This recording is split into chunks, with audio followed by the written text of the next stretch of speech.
என் சகோதரர்களே வணக்கம். Welcome to my channel Kalaiyar Kovilar. சேனலை பார்த்ததுக்கு நன்றி. இப்போ இன்றைக்கி என்ன பார்க்க போகிறோம்னா, இன்றைக்கி எலெக்ஷன் ரிசல்ட் வந்திருக்கு.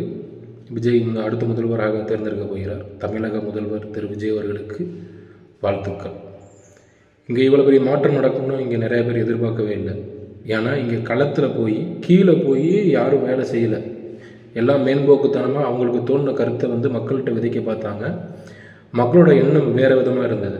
சாதாரண பாமர ஏழை மக்கள், என்னை போன்றவங்களுக்கும் வயசான நிறைய பேருக்கும் விஜய் வந்தால் ஒரு மாற்றம் வரும்னு நம்பினதுக்கான காரணம் அவங்களுக்கு இங்கே ஏற்கனவே இருந்த பிரதான கட்சிகளோட மேலே இருந்த வெறுப்பு. ரொம்ப சிம்பிளான வார்த்தை வெறுப்பு. அதை விஜய் சரியாக தக்க அமைச்சுக்கிட்டாரா அப்படின்னு கேட்டால் அது இனிமேல் தான் தெரியும். இந்த வாக்கு இவ்வளோ பெரிய மாற்றம் வந்ததுக்கான காரணம், விஜயை நம்புறதுக்கான காரணம், இங்கே கடந்த 5 வருடங்களாக மக்கள் பார்த்த விஷயங்கள், ஏகப்பட்ட விஷயங்கள் மக்கள் பார்த்துட்டாங்க. இந்த அரசியல் கட்சிகள் ரொம்ப லெஃப்ட் ஹேண்டில் மக்களை டீல் பண்ணிட்டாங்க. என்ன தப்பு பண்ணாலும், எவ்வளவு கொள்ளையடித்தாலும் இவங்களுக்கு நம்மளை விட்டால் வேறு கதி இல்லை, நம்ம தான் இவங்களை மறுபடியும் ஆளப்போகிறோம்ன்ற ஒரு மமதை இந்த 2 கட்சிகளிடம் இருந்த காரணம் மக்களுக்கு பெரிய கோபத்தை உண்டாக்கியிருக்கு போல். ஏன்னா எனக்கு அந்த கோபம் இருக்குது. ஸோ எனக்கு அந்த கோபம் இருக்குன்னா என்னை போல் இன்னும் கொஞ்சம் சில பேருக்கும் அந்த கோபம் இருக்கலாம், இல்லாமலும் இருக்கலாம்.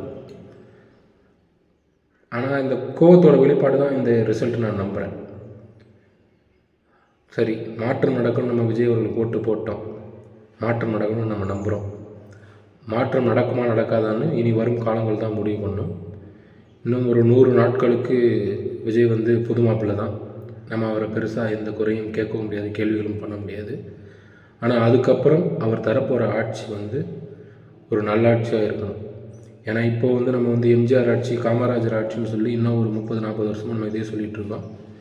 அது மாறி விஜய் அவர்கள் போல் ஆட்சி செய்யணும்னு வருங்காலத்தில் மற்றவங்க சொல்லணும்னு நான் ஆசைப்பட்றேன். அதுக்கு விஜய் அவர்கள் நல்ல ஆட்சி கொடுக்கணும். ஏற்கனவே டிஎம்கே ஏடிஎம்கேலேருந்து மாற்றி கேண்டிடேட் எடுத்தாங்க அப்படின்னு சொல்லி விஜய் மேலே இங்கே ஏகப்பட்ட குற்றச்சாட்டுகள் இருக்குது. அந்த குற்றச்சாட்டுகள் எல்லாத்தையும் களைஞ்சிட்டு விஜய் ஒரு நல்ல ஆட்சியை தருவார், ஊழல் இல்லாத ஒரு ஆட்சியை தருவார்னு நம்புகிற பல கோடி மக்களில் நானும் ஒருத்தன்.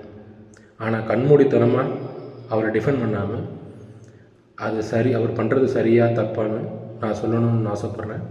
அதுக்காக தான் இந்த சேனல். அவர் நல்லது பண்ணால் நல்லதுன்னு சொல்லுவேன், தப்பு பண்ணால் தப்புன்னு சொல்லுவேன். நான் சொல்கிறதுல இருக்க நியாயத்தை நீங்கள் புரிஞ்சுப்பீங்கன்னு நம்புகிறேன். இனி தொடர்ச்சியாக வீடியோக்கள் வரணும்னு ஆசைப்பட்றேன். நன்றி, வணக்கம்.